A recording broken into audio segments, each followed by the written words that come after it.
Cape Cod Broadcasting weaves the listening environments of 99.9 WQRC, Ocean 104.7, WFCC Classical 107.5, Cape Country 104, and CapeCon.com's website experience to reflect the lifestyles of the people who live, work, and play on Cape Cod. We hope that you enjoy this podcast. This is Sunday Journal. I'm Rob Woodard. Some big ideas and possibilities are being considered for the area around the Hyannis Transportation Center with the recently released Transit-Oriented Development Study, which outlines potential development opportunities in that area. Here with me to discuss the potential of development of the land around the HTC is Tom Kerr, Director of the Cape Cod Regional Transit Authority. Good morning, Tom. Thanks for joining me today. Morning, Rob. Thanks for having me. Sure. So this is a rather in-depth look at the potential for what could go on around the HTC, but can you tell me first, what is transit-oriented development? Well, transit-oriented development is it's a program that was initiated probably a decade or so ago around the Commonwealth and indeed across the country, where housing is built in proximity to transit opportunities so that people don't necessarily have to have a car to get around to their needs. And there's several nice TOD projects in Massachusetts. There's one in Brockton. There's a lot of places elsewhere that, you build these nice units for people to live in, and they can get wherever they need to go just by going out the door and getting on a bus or a train or whatever the transit mode is. So would you be increasing the transit? I assume that you would have some sort of plan for increasing the transit in the area. Well, everything is intended to try to enhance public transportation across the Cape. We have, 400 square miles of 15 communities and 230,000 year-round residents and almost 1 million in the summer. So I think a more robust and vibrant public transportation system is something that we've been working very hard to provide. And now we have fixed route service in all 15 Cape towns. So you can get around the Cape now in a relatively efficient manner. It's hard to get people out of their cars. Obviously, people like to drive and get to where they need to go. But there are several folks that can't or don't have cars or don't have access to motor vehicles, and others that just would prefer to have public transportation. So we've been building over the last several years a fairly efficient and effective system across the Cape, and we're pleased about that. And I think a lot of the reasons for our success is we've invested wisely, we've created efficiencies, we've invested in technology that allows folks to look on their phone, look on their computer to see where the nearest transit vehicle is, and making it much more convenient for the rider. So as I mentioned, this transit-oriented development study, excuse me, was rather lengthy. I think it was about 75 pages. Is that right? Yes. Yeah. And who was involved in crafting the study? TOD is, as I said, is a relatively new but popular system and project across the Commonwealth. And when I got to Cape Cod RTA, I realized that we were on 12 acres of land that was owned by the Commonwealth, but leased to the RTA, and I was actually involved in my previous capacity in looking at those leases and understand that if that area was ever developed, we should try to provide transportation amenities for that purpose. Let me interrupt you for 1 second. So can you tell me specifically the area that we're talking about? Well, the Hyannis Transportation Center is down on INO Road and Main Street in Hyannis, and Puffer Bellies is behind us, and Beard Chevrolet, and we have some other abutters that are close by. But it's that 12-acre area across from the airport. Okay. And it's 12 acres is significant. So what I wanted to do was take a look at that whole development in a comprehensive fashion and see what made sense. And part of the reason that we were excited about going this way was the town of Barnstable and the folks at Town Hall, have been trying very hard to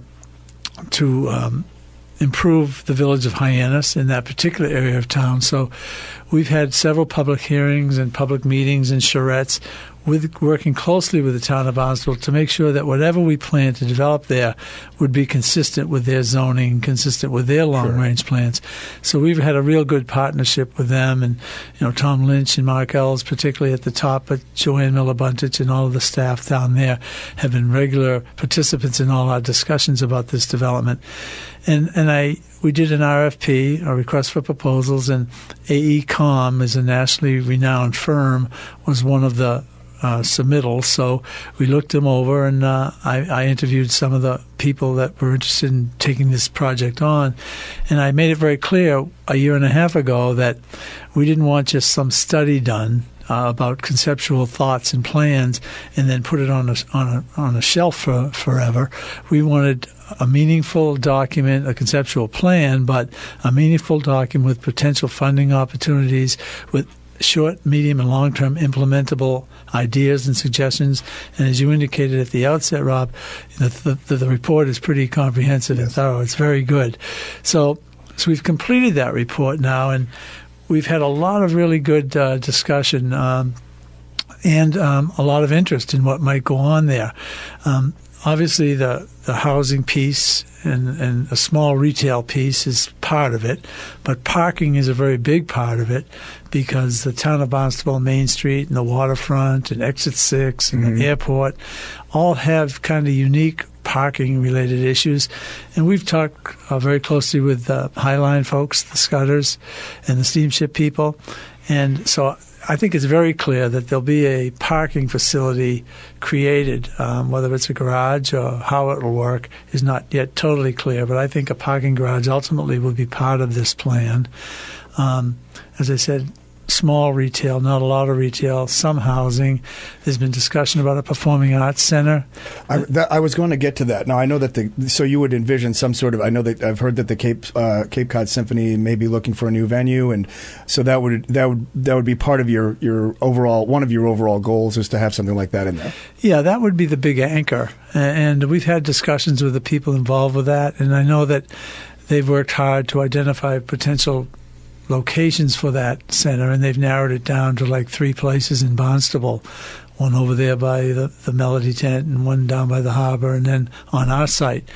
And I'm confident that they're thinking about coming over to our site because of the proximity to the airport, our Cape Flyer train that brings people from the metropolitan Boston area down without their cars, access to the waterfront. There's a lot of amenities that make that location, I think, quite receptive to the performing arts people. So, and that's a big anchor. So it would change the makeup of that part of the village, and we think it would be a good thing to have on our site. What sort of support, if any, or what sort of feedback are you getting from the local community, especially your abutters? Have you approached them with this possibility? Well, as I said, we've had several meetings and public hearings and charrettes, and invited everyone to participate and share their opinions, and that's why I said over the course of the last year, a little more than a year now, AECOM has done a really fantastic job. They put their highest level planners, their highest level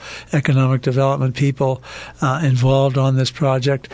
And so we have reached out, and we're on our website, let folks know what we're up to in regard to this. So there's been a real outreach on our part to make people aware. And there seems to be receptivity to what we're trying to do down there, because it's just a big old parking lot now. Sure. And, of course, you have Puffer Bellies there, and we've had a lot of discussion with John Morgan, the owner of Puffer Bellies.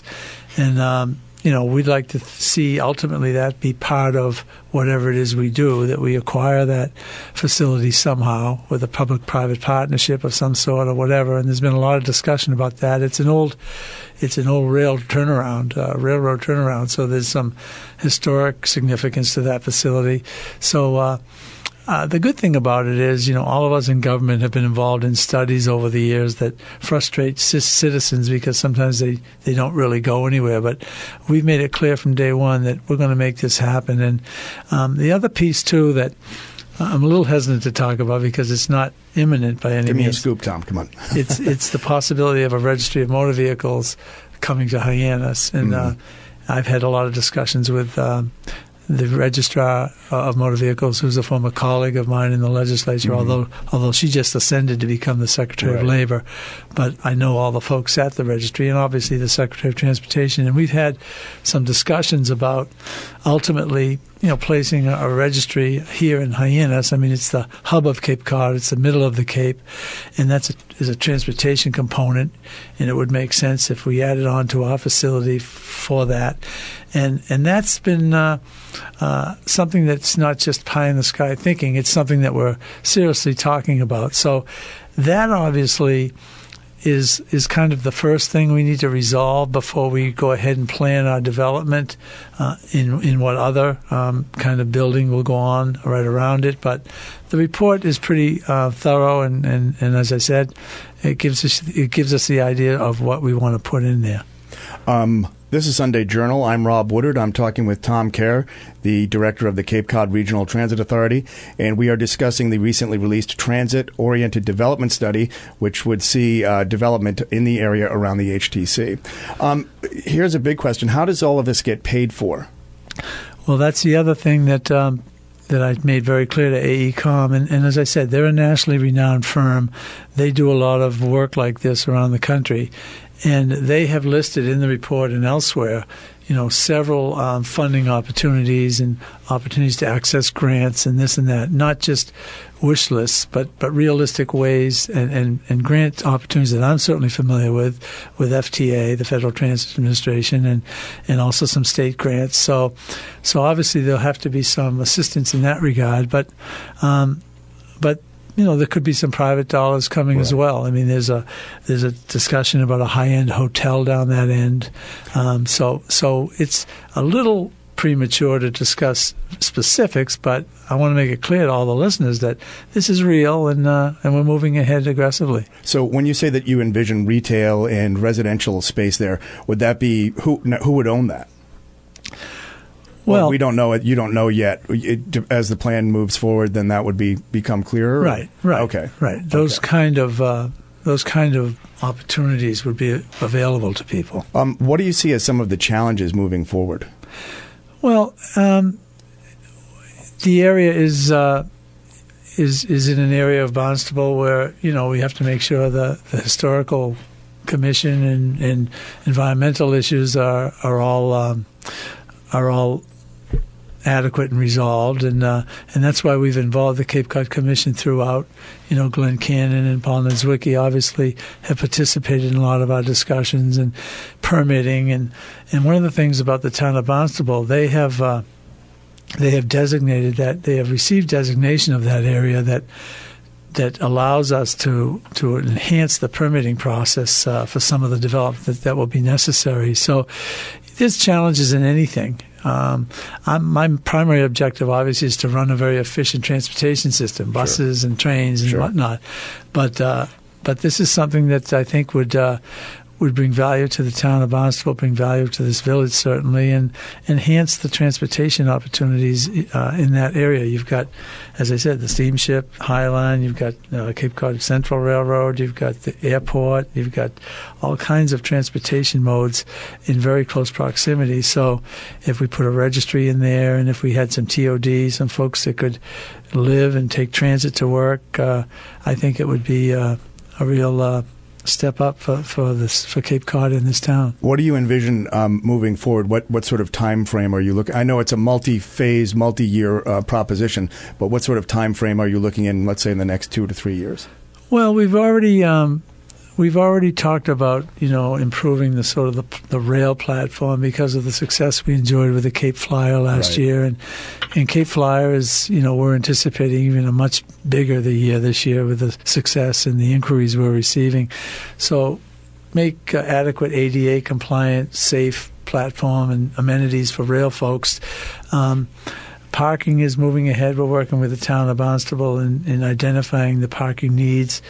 And I think the first thing that we need to resolve is the registry, and I think there will be an answer on that within the next 3 to 4 months. I think before the end of this fiscal year, we will get a clear sign from the Commonwealth if they in fact want to put a registry there, and it would be their main registry on Cape Cod. But as I said, I should perhaps not have mentioned it because it's not something that it's imminent. Well, but we could certainly use it. That's for sure. Yeah. So you're not really sure yet. As the process moves forward, obviously it becomes more clear when you'll actually get shovels in the ground down there. But what do you think the minimum time is? Well, the report indicated, short, medium, and long-term realistic plans. So I would say certainly at the end of this calendar year, you'll see some activity, whether it's parking or at least some agreements made with perhaps, things like the Performing Arts Center, things like that, some real concrete direction as to, what we realistically will be pursuing in earnest. So I'm thinking that, you stay tuned because this year will be interesting. Terrific. Well, that's going to, we're out of time for today, Tom. I've been talking with Tom Kerr, the director of the Cape Cod Regional Transit Authority. We've been discussing the recently released Transit-Oriented Development Study, which outlines the potential development in the area of the HTC. I'm Rob Woodard. This is Sunday Journal. Thanks again for joining me today, Tom. I really appreciate it, and this is a very interesting thing. Good luck as you move forward with it. Thank you very much, Rob. This podcast is a presentation of Cape Cod Broadcasting, which is solely responsible for its content. Thank you for listening. For more information, please visit us at capecodbroadcasting.com.